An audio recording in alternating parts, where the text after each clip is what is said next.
Olá, pessoal. Sou a professora Silvana do componente curricular Ciências. O nosso tema de hoje é os grupos de seres vivos. Mas antes de iniciar, vamos relembrar o que é ser vivo? Ser vivo é qualquer coisa capaz de se reproduzir, evoluir e manter um metabolismo. Em nosso planeta, temos aproximadamente 8,7 milhões de seres vivos diferentes. É muito ser vivo, né, gente? Muitos a gente nem saberá de sua existência, ou por já estarem extintos, ou por estarem em locais que o homem não consegue acessar. Desses 8,7 milhões que se estima ter, 1,3 milhões de espécies já foram identificadas e catalogadas. Mas, com tantos seres vivos, como se faz para classificá-los?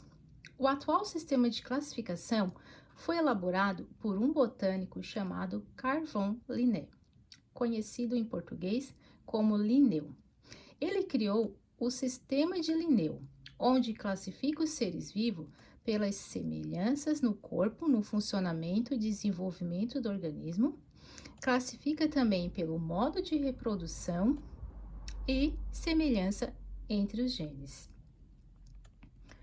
O ramo da ciência responsável pela classificação dos seres vivos é a taxonomia.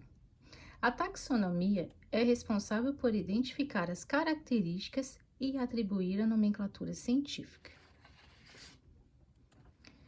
Para fazer a classificação dos seres vivos, eles são divididos em grupos taxonômicos, onde o mais abrangente é o reino, depois o filo, a classe, a ordem, a família, gênero e espécie. Em alguns casos também a subespécie.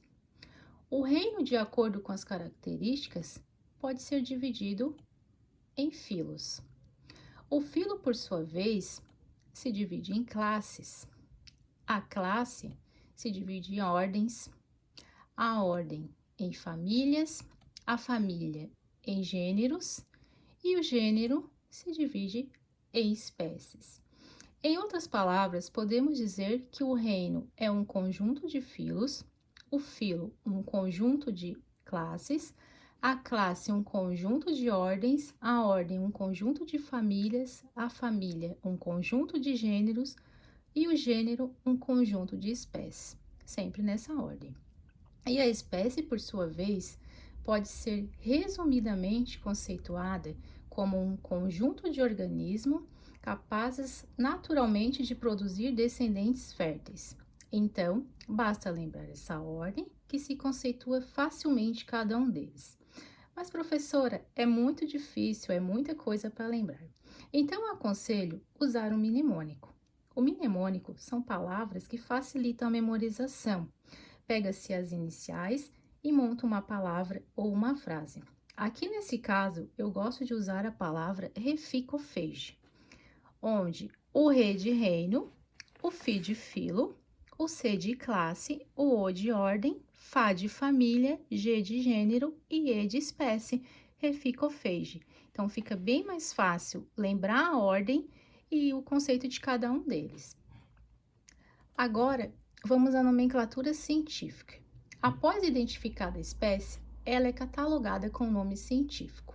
Vamos pegar aqui como exemplo o Felis catus, que é o nome científico do nosso conhecido gatinho doméstico.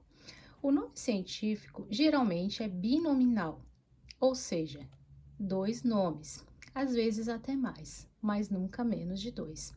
Ele também deve ser em latim, para ter uma linguagem universal em todas as línguas.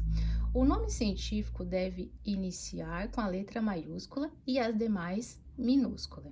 Quando usado numa frase ou num texto, ele deve estar destacado, geralmente em negrito, itálico ou sublinhado.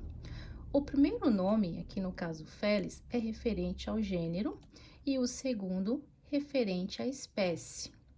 Se tiver um terceiro, será referente à subespécie, como no exemplo do homem, onde a nomenclatura científica é Homo sapiens sapiens, onde temos gênero, espécie e subespécie. Então, pessoal, A aula de hoje era isso. Espero que tenham gostado, que tenham entendido. Beijos e até mais. Tchau!